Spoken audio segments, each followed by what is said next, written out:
Hello and welcome back to Traffic Talks. I hope you guys are having a good Monday, and I hope that I've also uploaded this on Monday. I tend to record things and then struggle with the editing or not have enough time to edit because of other things going on. I'm getting much better at sticking to uploading by Monday, maybe Tuesday, hopefully Wednesday. This episode won't be too long, so it won't be too hectic in terms of editing, and I sincerely hope I do get it up by Monday. As you can see, this topic is called Not Getting What You Want. The not in the brackets basically boils down to you can see it as you're not getting what you want, but maybe you actually are. As we know, I'm a silver lining kind of person. There's always something that you can take out of it, even if you aren't happy with it. That's this week's topic. And the reason it came about was, as I said in last week's episode, I might be getting a new puppy, and that did not happen. I will maybe do a full story on what happened, kind of like a story time kind of a podcast about the puppy. But basically, we were going to get the puppy and we didn't. It's still up in the air at the moment. So we'll see what happens. But I will definitely let you guys know either next week or in the following podcast. It's up in the air. And the reason it came about was because we didn't get it when we were supposed to, and it was devastating for all of us because since we found out the puppy's mom was going to have the litter of puppies, we were like, oh, we're so excited, it's going to be a girl. If there's a girl in the litter, we could choose, and we wanted a girl. And when we found out they were born, there was like a few girls in the litter, so we were like, yay, we're getting a girl. And we were still debating names and everyone was excited, and then it didn't happen. That's just terrible. That's how this week's topic came about. Like I said, we're going to dissect it, analyze it, and hopefully just get over it because I'm still not. It's going to be a process, but like I said, I'll update you guys later in a podcast story time thing on exactly what happened, what's going on, and if we do eventually get the puppy or not. To assist in calming my nerves, I currently have green tea with me because it's supposed to be soothing and all that. I'm not sure if it actually works. I just know I've had already 3 cups of coffee for the day, and that's pushing it. And I don't actually feel like more milk and tea or something like that, so I opted for green tea. So that's where we are. When it comes to getting what you want, or in this case, not getting what you want, there can be small things and there can be like big things. An example of this is you wanted a book and you didn't get that book. It could be either you went out and bought it and you didn't get it, or some reason, but you didn't get the book you wanted. It could be something as big as a job you wanted, or even a home that you wanted to buy that fell through, or they work on a range, like small or big, but it's still, in this case for me, devastating. But sometimes it can be even more disastrous, or you can feel like it's a bigger disaster than what other people may make it out to be, which is sad, but it can be just more than what it seemingly is. One of the first points I think I need to make about this is not to throw a pity party and be sad about it, or even just rant about, how unfair it is or what happened or things like that. This is about going through something and being able to take a lesson from it and share it with you guys, which is what I always try and do. I always try and see the silver lining, and I always try to put a positive spin on it, which can be annoying. As my sister says, I know, but that's just how I am. And if it can help someone who needs it, perfect.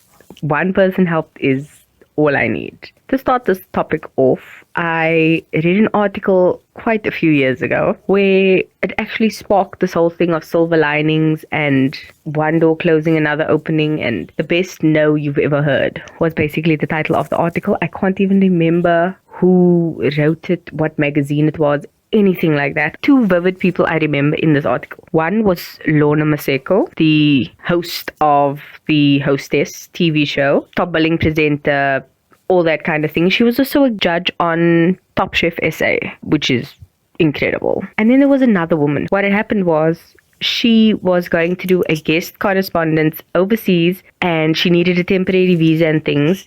And eventually everything was just, it fell through. They couldn't get it. Nothing was working, and she tried really hard to get it. The American radio company had heard about what had happened when she couldn't come and do the guest radio spot thing, and they actually gave her an internship, paid for her to come overseas, put her up for the accommodation and everything, and that way, because it was an internship, they could guarantee she would get the visa and stuff. And that was like, she was like, that was my best no, hearing that I couldn't go the first time, because it was just a temporary once-off thing, which led to a 6-month contract overseas, being paid for, like everything. And that was really, really eye-opening. And then with Lorna, she ended up losing to, I can't remember who, for the top billing spot as the presenter of the competition, because that's what they were doing. They were holding a top billing presenter search thing, and she came runner up or third, or I can't even remember where. And she was like, losing the competition was the best no I ever heard, because that opened up so many more doors in the industry for her and things like that. And it goes to show, because she was traveling, doing food inserts with top billing, she got her own show, she did hosting, she did so many other things that she wouldn't have been able to do had she been tied to a contract and to top billing. So sometimes the thing you want isn't the thing you need in life. And that's something I think we all need to remember. So just because you want something doesn't mean necessarily that you need it. The reason these things could happen could be more physical, as in literally occurring on this earth. Other times it could be metaphysical, like the law of attraction, religion, universe, karma, whatever you believe in. I choose to see that the puppy was not meant to come today, as in, it might still happen, it might not. Whatever happens, it happens. I have no control over it, and that is something that's very hard specifically for me to deal with. But I choose to take it as it wasn't meant to be then. And having a relaxing day as I've had today, I can understand maybe it's not meant to be, maybe it's meant to be for later, and that's fine too. It's just sad. Anyway, the fact that I could look at today and see, maybe I did have a peaceful day, and with a puppy that may not have been as easy, especially with the rain and everything that happened today, it can make things a bit difficult. So not getting what you want kind of makes you reevaluate where you are and what happened. That is a good starting point for when it comes to being rejected for something or not getting what you want. So I've written down a few points that you can maybe jot down, type into your phone or something, and just use them as question marks for when this does happen to you. Because doing this myself for the situation that I'm in has really helped me, and I think it just might be able to help you too. First thing is, what do you want? Really look. What was it that you wanted? In this case, it was a puppy. It could be something as recent as this, or you can even look back a week or two, maybe even make a list of things that you actually wanted previously. So maybe you have like a wish list saved in your phone, or, you know, I wanted this, that, and the other, and just pull up that list and just look at it once again. Maybe you didn't write it down, you can just write it down now. Make a list of what you wanted, okay? Not what you still want, what you wanted previously. Whether you got it or not, write it down. Next, look at why you wanted something. Did you want it because it was a trend piece? Did you look at something and see, oh, that's trendy, I want that so I can take pictures and post it online? Or did you want something because it has something of value to you other than just the material or physical value of it? With a puppy, it could be companionship. With a jersey, it could be the comfort and the warmth you need for the winter. Figure out what it was and write down why you want it, because sometimes when we actually are forced to look at something and be like, but why do I want this? You actually see that maybe there's more of a shallow reasoning behind it, and kind of be like, ooh. Also, if you're making this list of things previously, kind of check how long you've actually wanted this item. Kind of put like a timestamp on it. With a puppy, I can put on a firm 2 months. That's it. With something else, I know I have wanted one thing that I can definitely put on about a 3-year timestamp. So if you're making a list, analyze it, see how far back you can go, and just timestamp it there. Just to show yourself, maybe you've made a list of trendy things and everything is maybe just 2 months, a month, a few days, maybe even a few weeks, and actually see what you want, why you wanted it, and how long you've actually wanted it, because it might just surprise you. Once you've done that, ask yourself, has these things lost their appeal recently?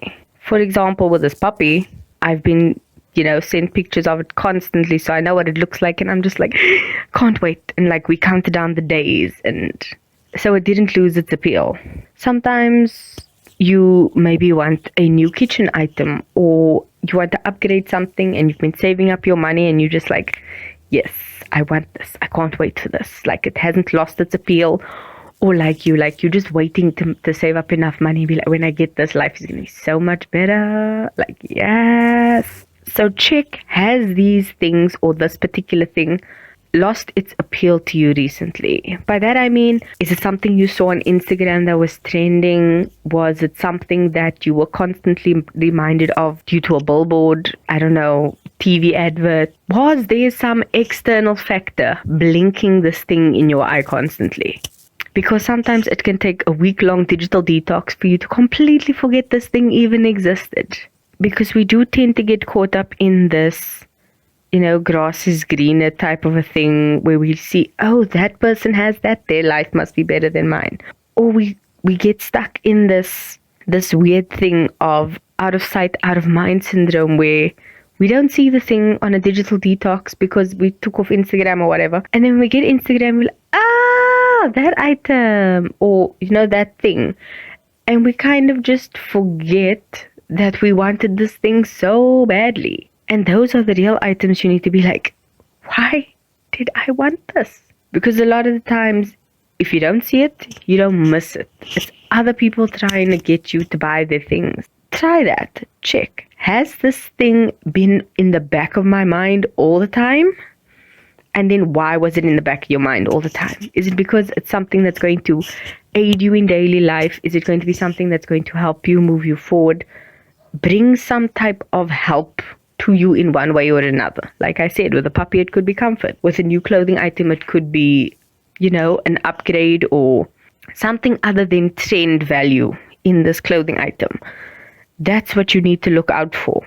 Because if it's in the back of your mind and you're seeing this all the time, maybe you could be obsessed. You never know. But if it's for a good reason and it's stuck in your mind, then it hasn't lost its appeal. But if you completely forget about its existence when you don't have your phone open, maybe it's not that important to you. Now that we've gone through the list, we're going to ask ourselves, what has stopped me from getting this? So this could be physical items, emotional things, financial reasonings. What has stopped you from getting this thing? Whether it's a physical thing or a material thing or whatever. What has stopped you from getting it? With a puppy, I'll get into that. Trust me. But for example, like we said in the beginning, the book.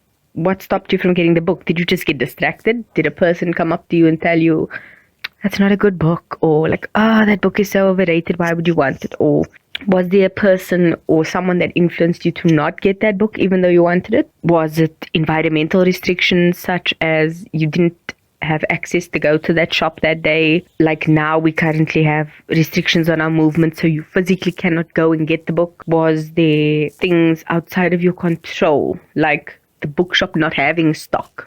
What was the reason behind that? Financially, did you not have enough money? Did you think it was on sale? You came a day late and there was no more sale?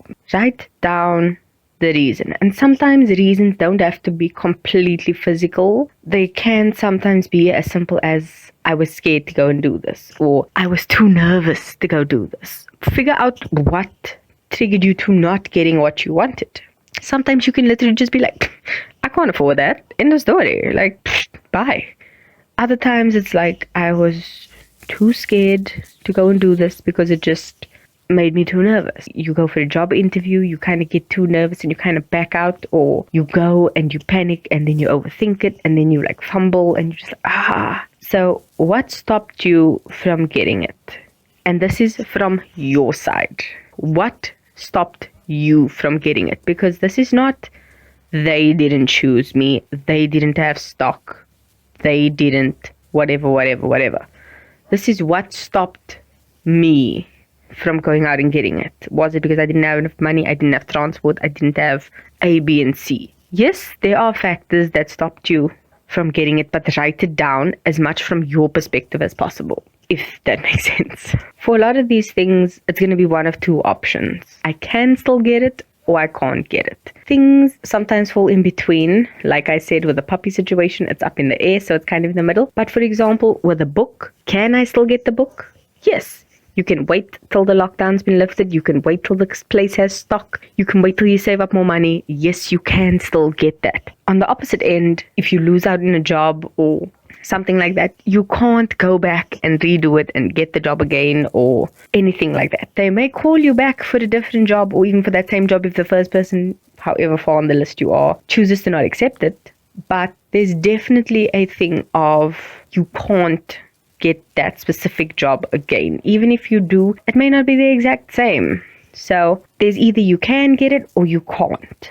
This I'm bringing up for a very specific reason. I cannot remember if I said it in a previous podcast or if I said it in a podcast and didn't upload that podcast. What I do when it comes to buying big items that are especially expensive is I wait until Black Friday. I save up my money whole year, literally from like the day after Black Friday until the following Black Friday. I save my money. And then when it comes to Black Friday, I check all the specials and I make my game plan and I make my wish list for what I want, because I usually buy my Christmas presents on Black Friday. That way, not only am I getting my Christmas presents bought very early, but I'm also getting a sale so I can buy the good stuff.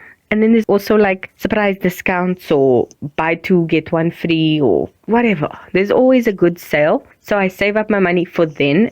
Plus it's end of season, so people kind of just throw out things, and that's what I do. One thing I've always wanted is the Nintendo Switch. That may sound odd, but I do kind of like a little intimate gaming thing, and that's exactly what it was. For last year's Black Friday, it was on sale. They had a limited edition, just the Switch plus a Pokemon game, if I'm not mistaken. At that time, I was not working. Like I said, I saved up my money, so I had a little bundle that I could use and spend, and like I had a budget for that. But the Fitbit came out at the same time and I didn't know about it because they didn't announce a special for it. Do I buy the Switch? Do I buy the Fitbit? And as you guys know from previous podcasts, I have the Fitbit now, meaning I don't have the Switch. And that is a choice I have made. Am I sad I didn't get it? Yes, it would have been perfect for the time like this quarantine where I could just sit in my corner and play my thing. But I know it's something I can get again. There were things back then that caused me to not get it, but I can still get it again. And that's the same thing with a lot of things that we want. We can get them again. The point is, do we want it? Go through all the steps. Look at what you want.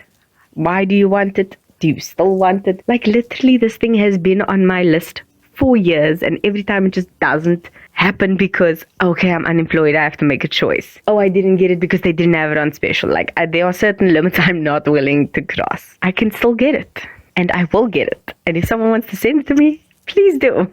But that's basically what it boils down to. Can you still go for it? And if so, pump yourself up, cut your losses, and move forward. Because no one wants to be stuck in the past. Don't do that to yourself. Cry a river, build your bridge, and start marching over it, okay? With that said, the final part is basically that. Accepting what you can get, accepting and mourning the loss of what you can't, and just reevaluating where you are and moving forward from there. You maybe didn't get that job. You can get a different one. Maybe that company has different opportunities that you could go for. Go for that. Figure out something else and don't just let that thing drag you down, because there's honestly no good that can come from it. And if you can do something about it, make a plan of action to get it and go for it. I do believe in the law of attraction. I do believe that what's meant for you will come to you at the right time. I also believe that the world works in mysterious ways sometimes. Sometimes not getting what you want actually puts you on the path to getting what you want and more. But I also think you still need to work for it. It's that old joke of you can't win the lottery if you don't play it kind of a thing. You can't get something that you want unless you work for it. I'm not saying it's going to be easy. anything that's worth it is never actually easy. But it doesn't have to feel like it's draining the life out of you to go after what you want. It should be simple. It shouldn't be easy. Like, it's straightforward, but that straightforward is like an uphill. You're gonna have to work. You're gonna sweat, but you are going to be so happy once you get there. And that's what it is. It should not be extremely difficult, but you will have to work for it. That's my firm belief. That is basically the end of the podcast. The song for this week is one that I've actually been listening to quite a lot recently, and I thought it would just work well with this topic. And it's called Not You by Matt Terry. MATTTERRY. He is someone I actually discovered, I think, was it on The Voice? Or he was on some competition. And I'm not sure if he won or not. I got his album when it came out like a year or two ago. Maybe 3 years. Flip. I can't even remember. But it was damn good. And this song particularly was about losing someone and moving on. And them being like, you're not going to see me anymore, but you lost me, kind of a thing. And that's kind of what this is. You moving on from what you lost, but not taking a loss, if I can put it that way. You are better off without it, and if you do want to eventually get it again, you will. But it will be something even better. I hope you guys have a lovely week. I'll see you next week. Love you. Bye.